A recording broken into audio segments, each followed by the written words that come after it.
오늘 우리가 그러므로라는 제목으로 이어서 말씀을 나누기 원합니다. 우리가 지난주까지 기도에 대한 권면의 말씀을 들었죠. 첫 번째가 여러분 어떻게 기도하라고 말씀을 우리가 볼 수 있었습니까? 끈기 있게 함께 따라해 봅시다. 끈기 있게 기도하라. 이게 중요하다 그랬어요. 그래서 하나님이 응답하실 줄 믿고 낙심하지 않고 끝까지 하나님 앞에 간구할 때 그렇게 인내함으로 기도하는 것 너무나 중요하다. 그 주님이 가르쳐주신 너무나 중요한 기도의 내용이었다는 것 보았고요. 두 번째로 어떻게 기도하라고 그랬습니까? 하나님께서 누구 되심을? 아버지 되심을 기억하고 기도하라 그랬어요. 아버지 되심을 기억하고. 그것이 중요하다는 거예요. 하나님은 왜 그렇습니까? 우리에게 아들까지도 내어주신 분이기 때문에 그런 아버지이신 줄 알고 하물며 하나님이 어떤 것을 아끼겠느냐? 그러니까 아낄 것이 없는 줄 알고 기도하라는 거예요. 사랑하는 여러분, 오늘 특별히 우리는 이 사순절을 시작하면서 우리가 지난주 수요일 제2의 수요일이라고 그럽니다. 제2의 수요일을 시작으로 40일간의 시간을 사순절이라고 그래요. 사순절. 그래서 그 제2의 수요일, 우리가 우리의 죄를 대신하여 죽고 부활하신 그 예수님의 희생을 기억하면서 우리의 머리에 죄를 쓰고 40일간 참여하는 마음으로 그 고난에 동참한다, 이런 절기가 40일 사순절인데요. 여러분, 사순절을 시작하는 첫 주에 오늘 우리는 이 주제를 우리가 조금 더 구체적으로 보고자 해요. 예수님 이 땅에 계실 때 하나님을 향해서 뭐라고 불렀냐면 아버지, 이렇게 불렀어요. 아버지. 오늘 좀 어때요? 제가 좀 잘 차려입었습니까? 괜찮? 네, 제 딸만이 이렇게 대답하네요. 좀 괜찮게 입은 것 같아요. 네, 제가 주중에 농사 짓는 농부이기도 하고요. 그래서 어떤 때는 이렇게 넥타이가 아니라 완전 이렇게 우리가 곧 4월 커밍순, 우리가 4월 마지막 주 토요일입니다. 미리 광고합니다. 4월 마지막 주 토요일에 우리가 고구마 심으러 이제 충남 서산으로 갈 텐데 스케줄을 지금부터 빼놓으시길 바랍니다. 그런데 농부의 옷을 늘 이렇게 장화와 농부의 옷을 이렇게 제가 입고 있어요. 그러니까 그 역할에 맞는 옷을 입는데 하나님의 말씀을 대언하는 자리이기 때문에 여러분, 최대한 제가 가능하면 잘 차려입으려고 합니다.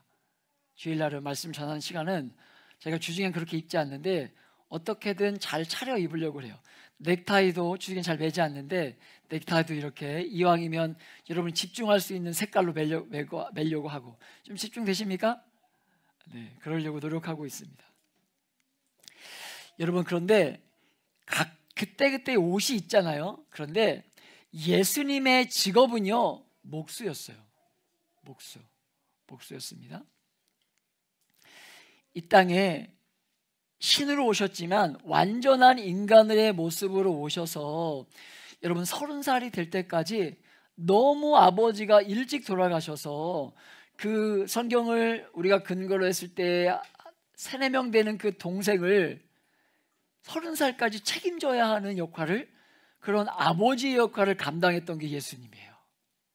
그러니까 여러분 4명의 동생을 건사하기 위해서 여러분 계속해서 일을 해야만 했던 것이 예수님의 모습이었다는 것입니다. 그런데 오늘 그 예수님이 공생의 사역을 시작하면서 뭐라고 부르셨냐면, 하나님을 뭐라고 불렀냐면 아버지, 이렇게 불렀어요.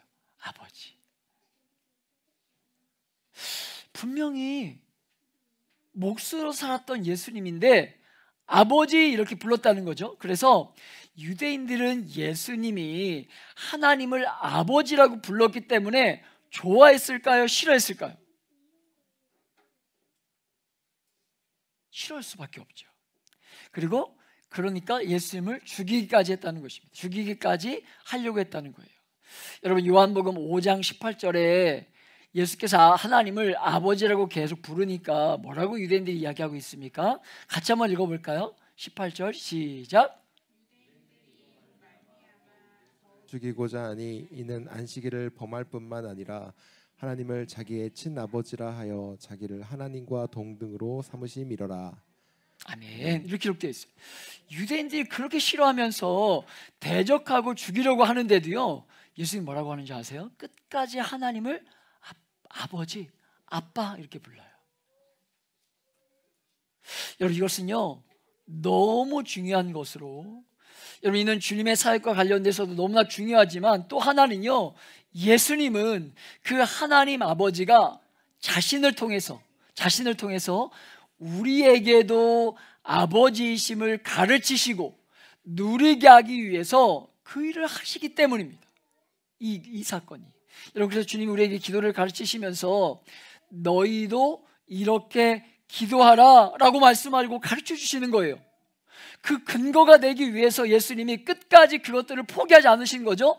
뭐라고 이야기하셨습니까? 가르쳐 주셨습니까? 하늘에 계신 우리 아버지. 따라해 볼까요? 하늘에 계신 우리 아빠. 이렇게 기도하라고 가르쳤다는 거예요.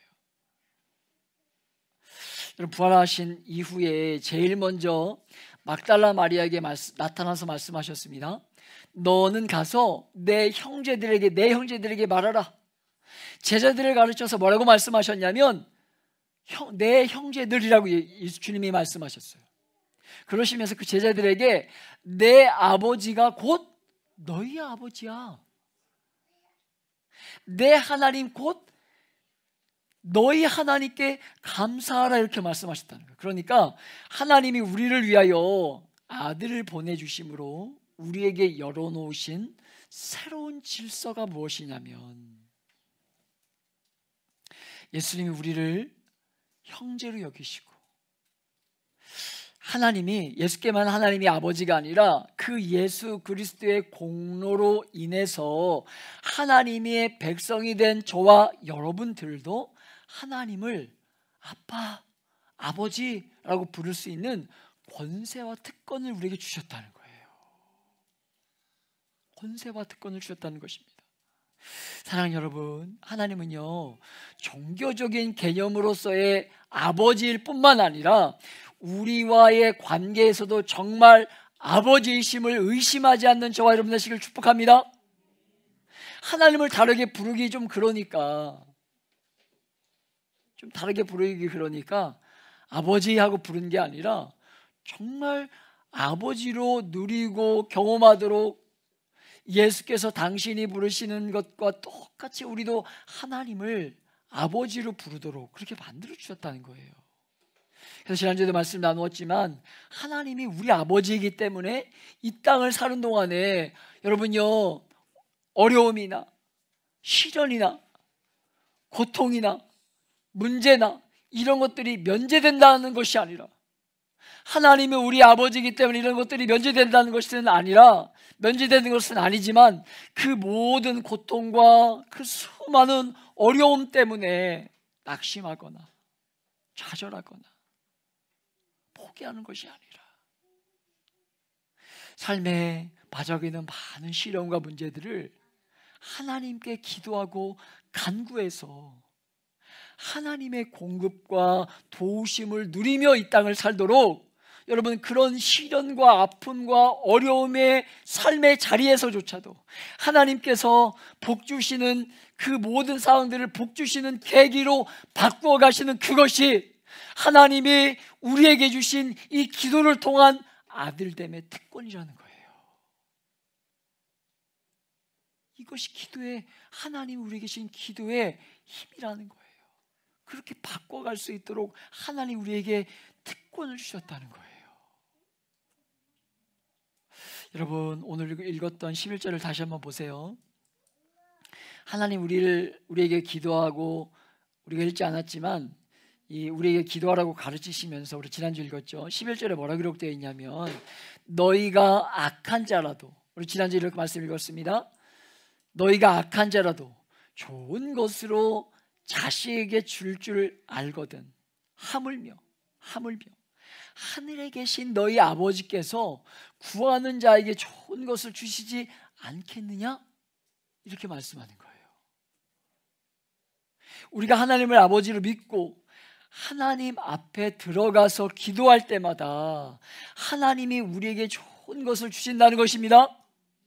우리가 구하는 대로 다 주시는 것 절대 아니지만, 우리의 마음껏 우리가 원하는 대로 구한다고 다 주시는 것 아니지만, 우리가 하나님께 아버지로 믿고 나아가서 구할 때 하나님 반드시 좋은 것을 주신다고 우리에게 약속해 주셨다는 거예요.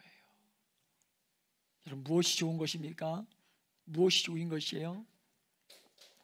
영혼과 우리의 육체에 참으로 유익되는 것을 주시는 것으로, 우리는 육체의 피로밖에 못 보고 사는데, 아버지 하나님은요, 우리가 영혼과 육체로 구성되어 있는 줄을 아시고, 여러분, 육체와 영혼에 꼭 필요한 것들을 공급해 주신다는 거예요.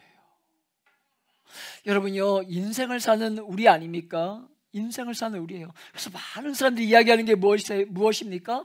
여러분, 이 땅의 삶이 마지막이라고 생각하면서 이 땅의 것들에 전부 다 마음이 빼앗겨 살아갑니다. 그래서 이 땅의 것들을 통해서 뭔가 만족을 얻고 유익을 얻으려고 그래요. 여러분, 아닙니다. 절대로 아니에요. 여러분요, 인간은요, 여러분요, 하나님의 영혼과 육체로 구성되어 있는 존재이기 때문에 절대로 육체의 것들로만 여러분 채워지지 않는 반드시 그 공허함이 있습니다. 하나님의 영으로 만들어진 존재이기 때문에, 하나님의 형상을 따라 창조된 인간이기 때문에 하나님이 채워주시지 않으면 절대로 채워지지 않는 영역이 반드시 우리 안에 있다는 거예요. 그러니까 아무리 이 땅에서 노력하고 먹고 누리고 가지고 소유해도 채워지지 않는 공허함이 있는 거예요. 채워지지 않는 공허함이 있는 거예요. 여러분, 여러 번 말씀드렸지만 이 시대의 많은 부부가 여러분 서로 사랑해서 결혼했지만 얼마나 공허함을 많이 가지고 살아가는지 몰라요. 내가 이러려고, 지난번에 제가 설교 때 말씀드리지 않았습니까? 제 아내 예화를 들면서 내가 이러려고 저 남자와 결혼했나? 이런 실망감이 얼마든지 들 수 있는 것이 인생이라고요. 여러분요, 그런 인생 가운데 여러분요, 절대로 인생에 채워지지 않는 것들이 있다는 것이죠. 그런데 여러분요, 이 땅은요, 인생이 서로의 이 땅에서 모든 것들을 채우려고 하다 보니까 절대로 채워지지 않는 거예요. 하나님이 아니면 절대로 우리의 어떤 부분이 채울 수 없는 부분이 있음을 여러분요, 반드시 기억하시는 저와 여러분 되시길 축복합니다. 여러분, 그렇기 때문에 저와 여러분에게 정말 무엇이 필요한지, 가장 좋은 것이 무엇인 줄 우리 하나님이 아시고, 여러분, 우리에게 궁극적으로 우리의 구원의 완성에 도움이 되는 우리에게 정말 좋은 것인지 무엇인지를 아시는 주님께서 여러분, 우리가 그분을 의지하고 믿고 간구하고 그 앞에서 기도할 때에 정말 좋은 것으로, 유익한 것으로 채우시고 공급해 주신다는 것으로, 우리가 그분을 사랑하고 예수님을 닮아가고 예수님을 마음을 다해서 가까이 여러분요 누릴 수 있도록 필요한 모든 은혜와 복을 주신다는 거예요. 필요한 모든 복과 은혜를. 그래서 우리가 주님을 닮은 사람으로 드러날 수 있도록, 주님을 닮은 사람으로 드러날 수 있도록 필요한 모든 은혜를 공급해 주신다는 것입니다. 오늘 이 말씀의 병행 구절은요, 누가복음 11장 13절은요 뭐라 기록하고 있냐면, 하나님이 너희에게 좋은 것을 주시지 않겠느냐 하는 이 말씀을 좋은 것을 대신해서 명확하게 우리에게 설명해 주고 있는데요, 같이 한번 읽어볼까요? 같이 한번 읽어봅니다. 부분적으로 읽어볼 거예요. 시작. 너희 하늘 아버지께서 구하는 자에게 성령을 주시지 않겠느냐. 좋은 것을 대신해서 뭐라고 기록하고 있냐면 성령을 주신다고 이야기하고 있어요. 성령을 주신다. 여러분, 하나님이 우리에게 주시는 것 중에서 성령 하나님이 있다는 것입니다. 모든 진실한 성도는요, 예수님을 믿을 때에, 예수님을 인격적으로 만나게 될 때에 성령을 선물로 받게 됩니다. 베드로나 요한이나 바울과 같은 위대한 사도들만 받는 게 아니라 모든 진실한 성도들은 다 성령을 선물로 받게 되는데, 여러분, 우리가 거듭날 때에, 성도가 될 때에 성령을 주셨는데, 이 성령 하나님이 함께 계시다가, 우리가 예수 믿고 나면, 우리가 예수 믿습니다라고 결단하고 예수를 진짜 인격적으로 만나고 나면, 여러분, 우리는 완전한 존재가 될까요? 안 될까요? 안 돼요?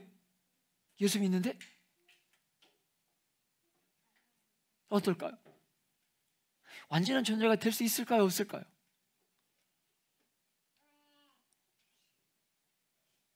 우리 왜 제 눈을 피합니까, 집사님? 될까요, 안 될까요?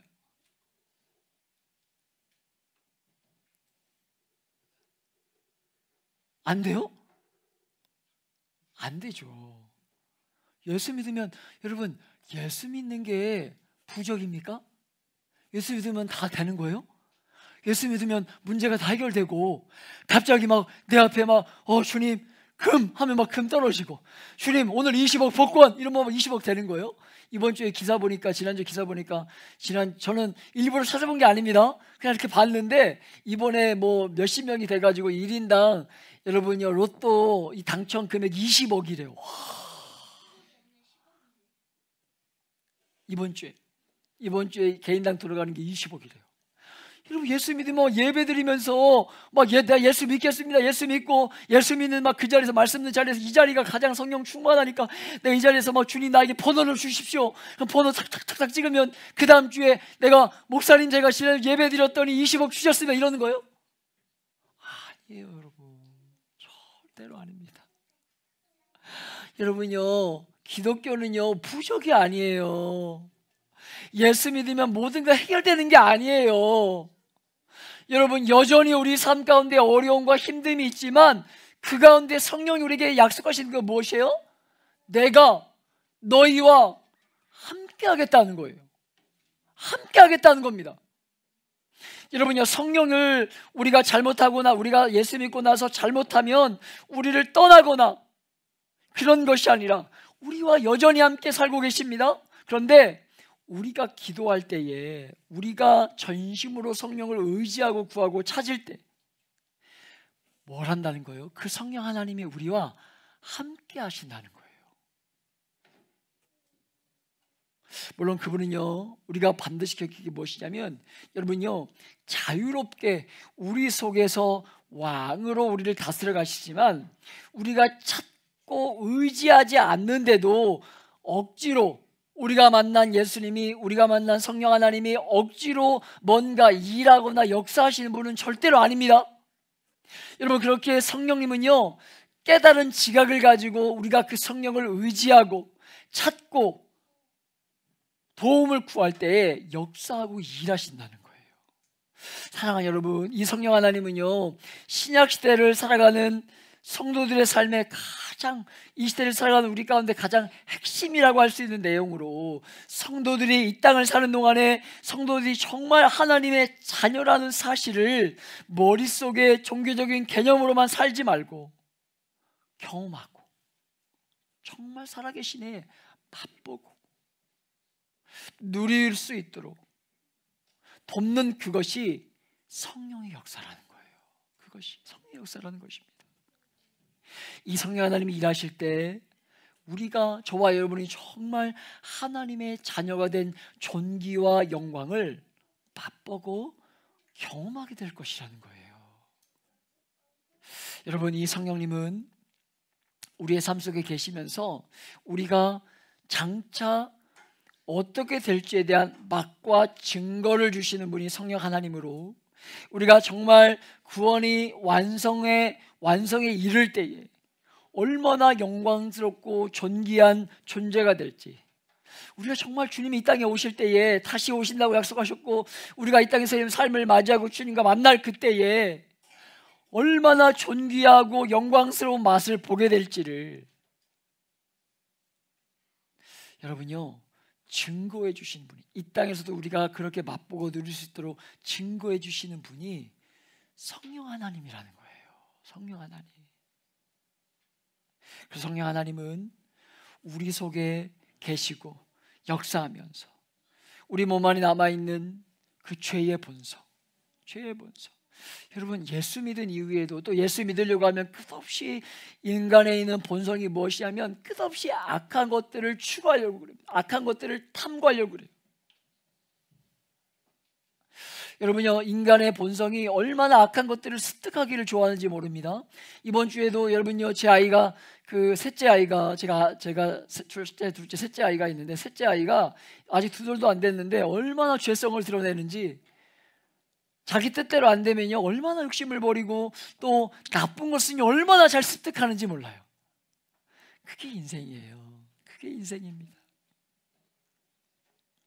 여러분요, 그런데 그 죄의 본성, 그리고 육체의 나쁜 습관들, 우리 몸에 남아있는 여전한 습관들, 죄를 따라가고 싶어하는 그 습관들, 세상이 즐거워하는 것들, 세상에서 뭔가 해결할 수 있다고 믿는 그 가치관이 만들어낸 그런 나쁜 습관들, 그런 것들을 거슬러서 하나님의 말씀을 순종하며 살게 하는 거룩한 힘의 원천이 성령 하나님이라는 거예요. 그 원천이. 그러므로 성령 하나님의 역사와 도우심이 있어야만 여러분, 성도들이 성도답게 살게 된다는 거예요. 여러분, 우리가 몸담고 살아가는 시대의 교회는 보편적으로 너무나 신앙이 연약해진 시대라고 말할 수 있습니다. 그러다 보니까 너무 많은 사람들이 여러분 실패하는 것들에 대해서 여러분요 너무 이렇게 뭐라고 얘기할까요? 좀 너무 아니란 것 같아요. 실패하는 것 같아요. 이에 대해서. 그래, 그럴 수 있지. 그럴 수 있지. 너무 자신에게 관대하는 것 같아요. 실패하는 것들에 대해서. 이렇게 그러다 보니까 너무 많은 것들이 신앙에 보편적으로 연약해져 시대에 우리가 살아가게 되는 거죠.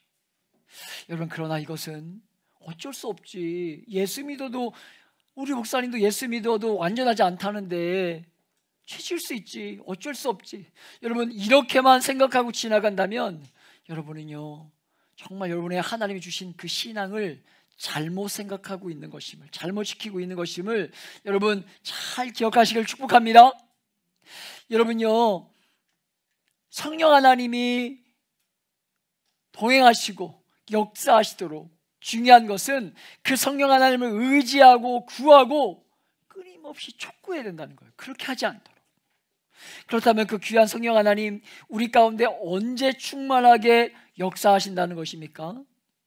우리가 정말 하나님 앞에 기도하고 구할 때 성령님이 역사하신다는 것으로 우리가 이 땅을 살아가면서 기도하는 문이 열려서 하나님을 기도하는 중에 누리고 맛보는 것이야말로 이 땅을 사는 성도들의 최고의 영광이고, 여러분과 우리가 자녀들에게 물려줄 수 있는 최고의 유산이 이 맛을 보는 것, 여러분, 이것밖에 없다는 거예요. 부모로서 우리는 자꾸 좋은 것들을 주고 싶어 하지 않습니까? 좋은 환경, 좋은 교육, 또 재산, 이런 것들을 제시하고 싶어하고 또 공급해주고 싶어하지만, 그러나 우리의 자녀들을 위해 할 수 있는 일이, 여러분, 우리가 우리의 부모로부터 그렇지만 받을 수 있는 일이 얼마나 제한되어 있냐는 거예요.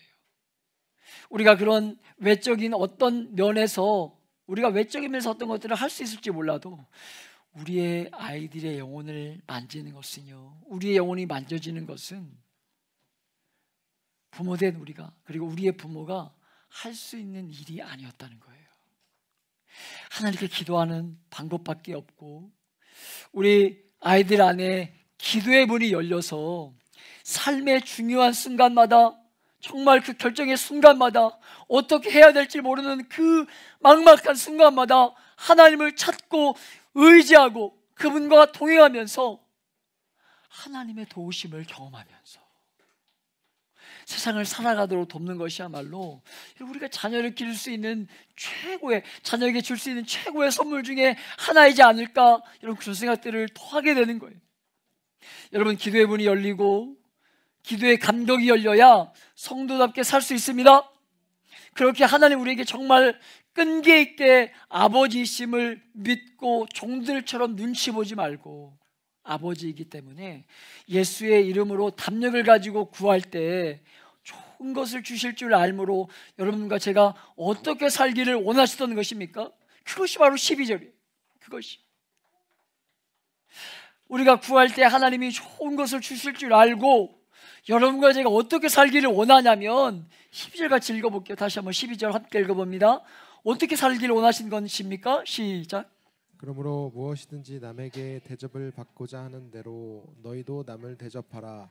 이것이 율법이요 선지자니라. 아멘. 아멘. 여러분 기독교를 담고 있는 단어를 꼽으라면 대표적인 단어 중에 하나가 바로 그러므로일 것입니다. 그러므로. 여러분 이 그러므로는요 인과 접속사로 앞에 원인이 나오고 그 다음에 결과가 나오는 거예요. 원인이 나오고 결과가 나오는 거예요. 여러분 기독교는 반드시 그러므로라는 접속사를 통해서 원인인 진리, 복음. 오늘 말씀 흐름에서 보면 기도를 통해서 하나님의 풍성한 약속이 누구에게 있는 거예요? 나에게. 하나님의 풍성한 하나님이 주시겠다 약속하신 그 풍성한 약속이 우리에게 있기 때문에 결과가 뭐라는 거예요? 그러므로 결과가 진리를 깨달은 자답게 기도하면 하나님이 주시지. 하나님이 주셨지. 하나님이 가장 좋은 것으로 나에게 주시지.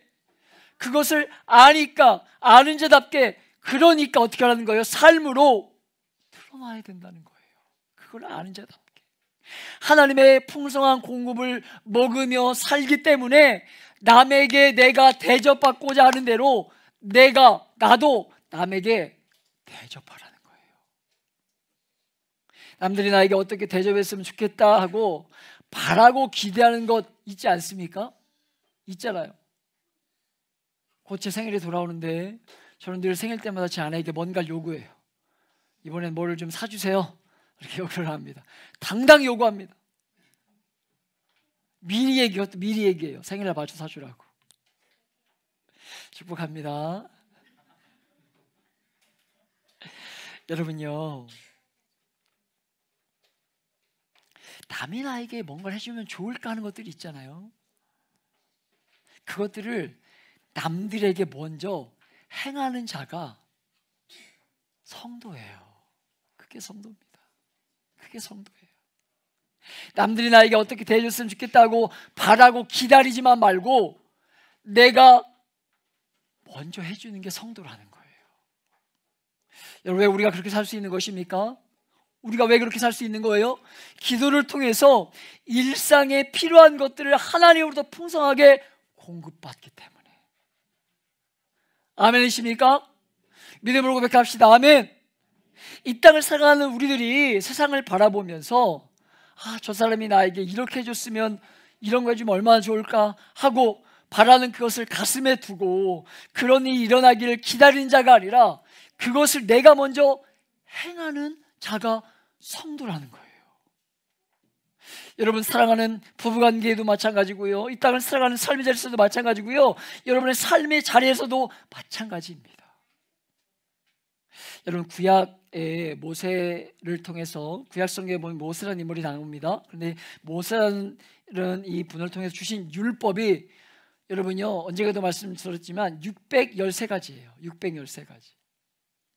그런데 이 613가지 중에 248개가 뭐냐면 무엇을 하라라는 명령이에요. 그리고 365개가 무엇을 하지 말라라는 말씀인데, 이 613가지의 율법을 쉽게 요약하면 그게 뭐냐면 십계명이라는, 성경, 이 구약성경에 나오는 십계명이라는 말씀이고, 이 십계명을 정리해서 두 개로 나누면 그게 뭐냐면 하나님 사랑과 이웃사랑이죠. 이웃사랑. 그 두 번째에 해당되는 이웃을 내 몸처럼 사랑하라, 이 말을 다르게 말하면 오늘 우리가 읽은 말씀이 되는 거예요. 오늘가 읽은 이 12절의 말씀. 남들에게 대접받기를 원하는 대로 남들을 먼저 대접하라. 사랑하는 여러분, 우리가 이 땅을 살아가는 동안에 어떤 시련과 문제를 만나는데, 그럴 때 누군가가 내 옆에서 따뜻하게 위로해주고 감싸주는 것, 만져주는 것, 함께 해주는 것, 동행해 주는 것, 얼마나 힘이 됩니까? 여러분, 왜 결혼합니까? 먹고 살기도 어려운데 혼자 잘 먹고 살다가 그냥 죽으면 되지. 여러분요, 다 신앙적으로 떠나서, 여러분요, 동반자라는, 신학적으로 설명하지 않더라도 동반자라는 표현을 쓰지 않습니까? 힘들고 어려울 때 함께 그 길을 걸어가 주는 게 동반자잖아요. 그러니까 여러분요, 하나님이 주시는 귀한 배우자를, 또 주실 거라 믿는 배우자를 끝까지 책임 있게 사랑할 수 있는 여러분 되시길 축복합니다. 그게 동반자예요. 여러분, 그렇게 옆에 있는 것만으로 얼마나 힘이 되냐는 거예요. 경제적인 어려움을 겪고 있을 때 여러분 어떻게 알았는지, 사람을 통해서 필요한 공급을, 또 어려움을 체험받게 될 때 얼마나 힘이 됩니까? 여러분, 이렇게 치열한 경쟁사회 속을 살아가는 우리들인데, 남들을 이기고 딛고 서려고 하고 믿어주지 않는 이 사회 안에서 하물며 여러분요, 허물이 드러나고 약함이 드러났는데도 따뜻하게 믿어주고 사랑해주고 지지해주는 한 사람이 있다면 삶이 얼마나 힘이 되겠습니까? 삶이 얼마나 힘이 되겠어요? 그런 것처럼 여러분, 교회에 처음 나왔는데 또 오랜만에 나와서 어디에 몸을 둘지 모르고 눈을 어디에 맞춰야 될지 모르는데, 여러분, 누군가가 먼저 찾아와서 따뜻한 말로 맞아주고 사랑의 말을 해줄 때 얼마나 큰 위로를 받겠냐는 거예요. 얼마나 큰 위로를. 여러분, 제가 지난주에 이렇게 스킨십 안아드리는 것들을 좋아한다고 말씀드렸는데, 제가 20살에 대전으로 유학 가가지고 이렇게 처음 교회 생활을 할 때 얼마나 외로웠는지 몰라요. 얼마나, 제가 노랑머리하고 다녔거든요. 그러니까 사람들이 저를 막 이상하게 이단처럼 생각하고 저를 배척하고 얼마나 힘들었는지 몰라요. 그때 저에게 먼저 녹차 한 잔을 건네며 찾아와 주신 분이 계세요. 너무 힘이 되더라고요. 너무 힘이 돼요. 제가 여러분만 보면 뭐라고 얘기합니까? 커피 한 잔 드릴까요? 차 한 잔 드릴까요? 물어보죠. 먹기 싫다 그럴 때 또 물어보죠. 차 한 잔 드릴까요? 라고 물어보죠. 죄송합니다. 아까 차 한 잔 드릴까요? 라고 못했죠. 죄송합니다. 얼마나 힘이 되는지 몰라요.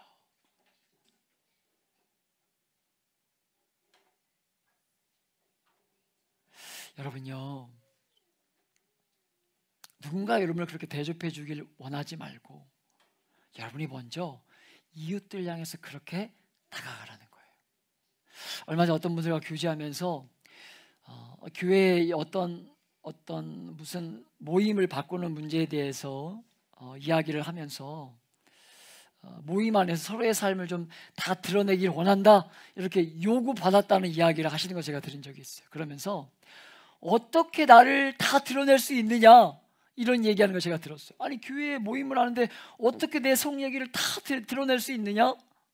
요점이 뭐예요? 내가 어떤 속 얘기를 다 드러내면 나중에 나를 욕한다, 이런 얘기예요. 정리해보면 그런 얘기예요. 아니, 어떻게 교회에 와서 그런 얘기를 다 할 수 있느냐? 이렇게 얘기하는 거예요. 여러분, 어떤 면에서 바로 그것이 기독교와 이 땅의 성도들 안에 있는 아픔이지 않은가, 저는 생각해 봐요. 여러분요, 왜 그렇게 못합니까? 왜 교회에 와서 그렇게 얘기 못합니까? 여러분, 그렇게 될 수 있는 공동체 만들어 가야 하고, 그것이 오늘 말씀이 우리에게 가르쳐 주시는 핵심이라는 거예요. 그것이 바로, 여러분, 바라기는 정말 우리 헤세드 교회에 몸담고 있는 저와 여러분이 그런 공동체 만들어가기 위해 정말 애쓰고 정말 대가 지불하는데 아낌없이 여러분 지불하고, 오늘 주님 우리에게 가르쳐주고 계신 이 귀한 말씀을 정말 잘 기억하시면서 내가 대접받고 싶은 것, 그것이 바로 이웃의 내 이웃의 필요인 줄 알고 여러분 그렇게 사랑을 가지고 가르치시고 계심을 잊지 말고 좀 그렇게 사랑해 줄 수 있는 저와 여러분 되시기를 원해요. 그게 진짜 주님이 우리에게 원하시는 공동체 아니겠습니까? 우리가 그렇게 살아갈 수 있는 이유가 무엇이라는 것이에요? 하나님이 우리에게 그렇게 공급해 주실 줄을 믿고 하나님이 우리의 필요를 따라 공급하실 줄 믿고, 왜? 그 맛을 아는 자답게 주실 거니까. 하나님이 이미 주셨으니까. 여러분 가진 자답게 주실 것을 아는 자답게 여러분 누리고 베풀고 내가 먼저 섬기는 그런 삶 살아가라는 거예요. 그것이 성도의 온전한 삶이어야 함을 오늘 성경 우리에게 다시 한번 권면하고 가르쳐주고 계신 거예요. 사랑하는 여러분, 이 사순절을 시작하는 이 귀한 복된 주일에 주님 이 땅에 여러분 그 일을 위해서 하기 위해 오신 것입니다. 여러분 왜 예수님께서 이 땅에 오셔서 굳이 여러분요 동생들을 내면에는 동생들을 먹이기 위해 고생하시고 애쓰시고 땀 흘려 일하시고, 여러분요 우리를 인생을 구원하기 위해 오셨는데 손가락질 받고 욕먹고 그 길을 가신 것이겠습니까? 그러면서 왜 가난하고 어려운 이웃들에게 돌보시고 그들과 함께 해주시고 동행해 주셨겠습니까? 그것이 성도의 삶임을 보여주고 싶으셨던 거예요. 그것이 사랑하는 여러분 이 땅을 살아가는 저와 여러분에게 하나님이 원하시는 삶인 줄 알고, 그러므로 왜? 그러므로 우리가 이미 받은 줄 알고, 그러므로 그렇기 때문에 그것들을 행하고 여러분요 드러내는 삶을 살아내기 위해 애쓸 수 있는, 삶으로 증거하기 위해 드러내기 위해 애쓸 수 있는 여러분요 이 사순절의 시간을 보내는 저와 여러분 되시길 예수님의 이름으로 축복하며 기도합니다.